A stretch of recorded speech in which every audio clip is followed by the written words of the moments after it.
Have you ever noticed that some people seem to live inside a story where nothing is ever their fault? Not in a dramatic, obvious way, more like a quiet pattern you only catch after years of knowing them.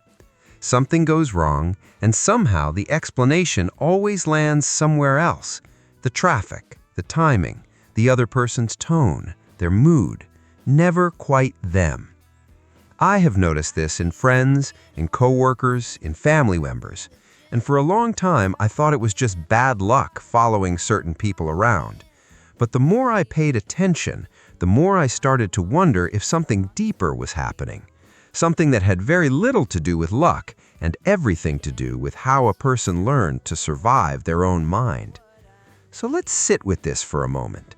What if playing the victim isn't manipulation in the way we usually imagine it? What if it's something closer to a shelter?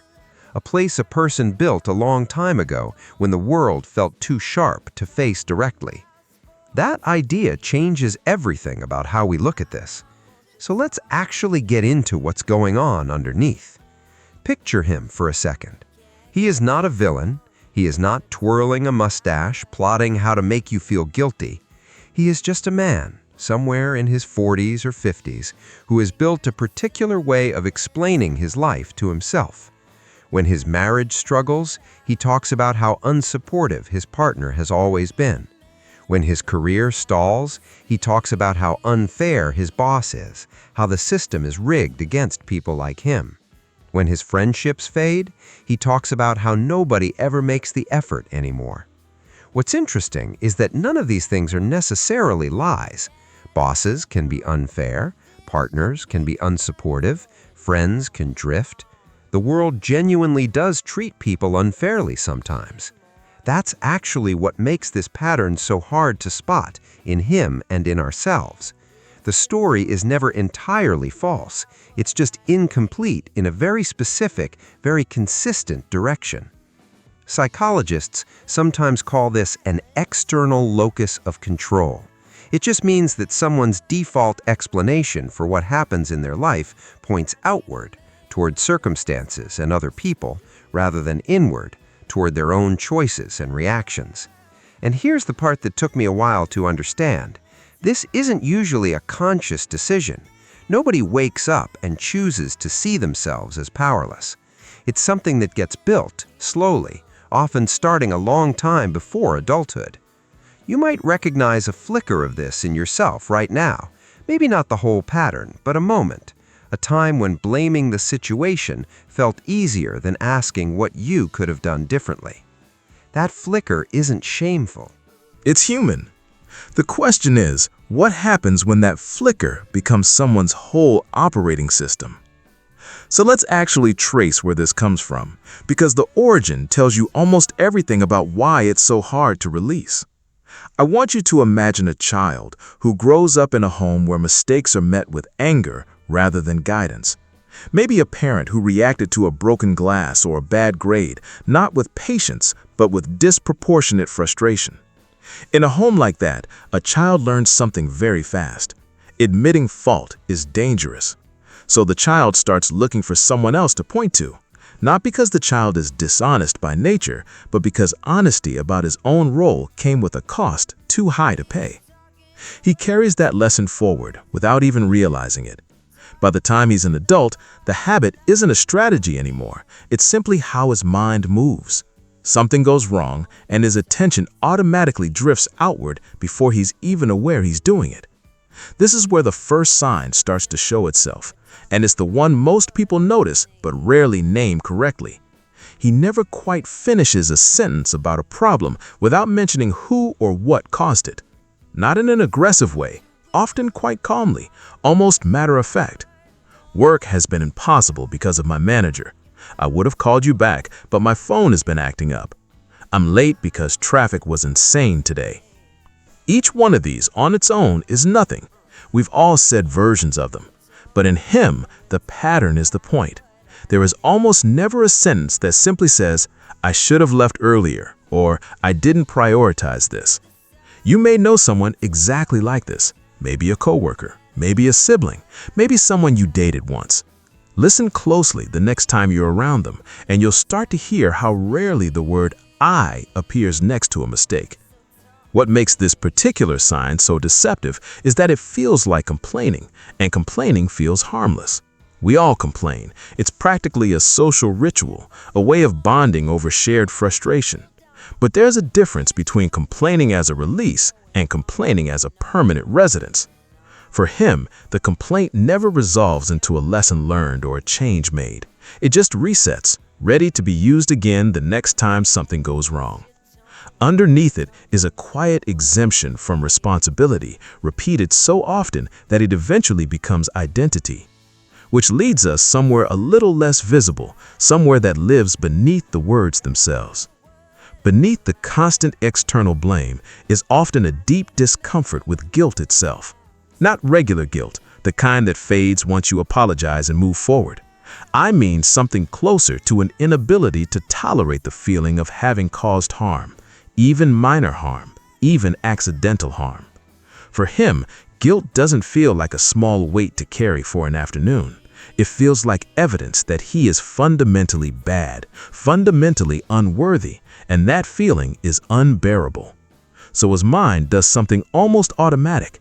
It reroutes the discomfort before it can fully land. The moment something resembling fault appears, his brain searches for an external cause to attach it to, almost like a lightning rod redirecting a charge before it strikes the house. This isn't laziness, it's closer to an allergy, a reaction his nervous system learned to produce because at some point the raw feeling of guilt was paired with something painful, maybe punishment, maybe abandonment, maybe a parent's withdrawn love. This is something you might feel too, in smaller doses. The instinct to say, well, technically it wasn't really my fault, before you've even processed what happened. That instinct isn't a character flaw. It's an old alarm system, installed early, still running quietly in the background. What's worth understanding here is that this alarm system doesn't distinguish well between small mistakes and large ones. To someone wired this way, forgetting to reply to a text and genuinely hurting someone he loves can trigger almost the same internal alarm. The intensity of the reaction has very little to do with the size of the actual mistake, and everything to do with how early and how deeply the link between fault and danger was formed. That's why you sometimes see a disproportionate response to something small. It's never really about the small thing. It's about every other time fault felt unsafe. But here's where it gets more layered, because if guilt is this unbearable to him, you'd expect him to avoid blame entirely. Instead, something almost contradictory happens. He doesn't avoid being seen as wronged, he actually leans into it. This brings us to a sign that confuses a lot of people because it looks like the opposite of avoiding pain. He often seems almost comfortable describing how badly life has treated him. He'll tell long, detailed stories about how he was overlooked, mistreated, betrayed. And there's a strange energy in the telling, almost like relief. That relief makes sense once you understand what's actually happening. Being the victim of a situation means he is not the cause of it. If life did this to him, then he didn't do anything wrong. Suffering becomes, in a strange way, safer than responsibility. It's a terrible trade, but his mind doesn't experience it as a choice. It experiences it as the only available exit from something far worse. You've probably met someone who talks about their hardships in a way that almost invites sympathy more than solutions. When you offer advice, it gets gently waved away. You don't understand. It's different for me. Not because he doesn't want things to improve, but because solving the problem would mean admitting that some part of it was within his control all along, and that admission feels like the very thing his mind has spent years trying to avoid. There's a particular moment worth paying attention to, the moment right after you offer a practical suggestion. Watch how quickly the conversation pivots back to why that suggestion wouldn't work, why his situation is the exception, why the people involved are too unreasonable for any solution to apply. It's not that he's rejecting your help out of arrogance. He's protecting the only explanation that's ever kept the guilt at a safe distance. Underneath that resistance to advice is something even quieter, something that explains why this pattern is so resistant to change, even when the person genuinely wants a better life. If you've ever tried to gently push someone like this toward a different perspective, you've probably noticed how quickly the conversation shifts back toward blame, almost like water finding its way back downhill. This isn't stubbornness for its own sake. Responsibility, to him, isn't just an idea, it's a threat to his entire sense of self. Think about what it would mean for him to fully accept, "I contributed to this." It wouldn't just mean fixing one mistake, it would mean reopening a question he spent decades trying to keep closed. Am I someone who causes pain, the way pain was once caused to me?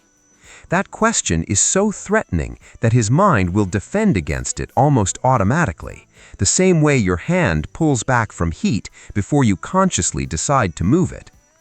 This is why logical arguments rarely work on this pattern. You can't reason someone out of a defense mechanism that isn't operating on reason in the first place. It's operating on fear, just fear wearing the costume of an explanation. I think this is the piece most people miss when they get frustrated with someone like this. We tend to assume that if we just explain things clearly enough, present enough evidence, the person will finally see it. But evidence was never the obstacle. The obstacle is that seeing it would cost him something he isn't ready to lose, a version of himself that has never had to sit with the discomfort of having caused harm. Until that cost feels survivable, no amount of clarity will get through. And once you see this clearly, his life starts to make a different kind of sense. The same relationship dynamic plays out again and again. Different partners, different friends, different jobs, but somehow always the same accusation. Nobody understands him, everybody eventually disappoints him, everybody in the end becomes the villain of his story. Which brings us to the deepest layer, the one that ties everything together. People around him do eventually become frustrated. They stop offering support because support never seems to land anywhere. And when that happens, it confirms the very story he's been telling all along, that people always let him down. He doesn't see that his own pattern pushed them away. He only sees more evidence that the world treats him unfairly. The cycle doesn't just continue, it feeds itself. What makes this cycle so durable is that each new disappointment doesn't feel like a coincidence to him. It feels like proof. Proof that he was right to be guarded, right to expect the worst, right to assume that eventually everyone leaves. And so the very mindset built to protect him from feeling at fault ends up reshaping his entire world into something that looks from the inside exactly like the threat he was always trying to avoid. This is the part that's almost painful to sit with, because it means the very mindset meant to protect him from pain is the thing quietly manufacturing more of it. Now think about what this means for you, watching this from the outside. Maybe you're picturing a parent, a partner, an old friend. Maybe, if you're being honest with yourself, you're picturing a version of you that shows up sometimes, in smaller, quieter ways. Most of us have moments where the easier story is also the less honest one. The question isn't whether you've ever done this. Almost everyone has at some point. The real question is whether it's become your default, the lens you reach for before you even notice you're reaching. And if it has, in him or in you, it's worth asking what it might be protecting against. What feeling became so unbearable so early that blaming the world became safer than facing it? There's another side to this worth sitting with too, something we haven't fully unpacked yet. What happens to the people standing close to someone like this for years? What does it do to a partner, a child, a friend who keeps absorbing blame that was never really theirs to carry?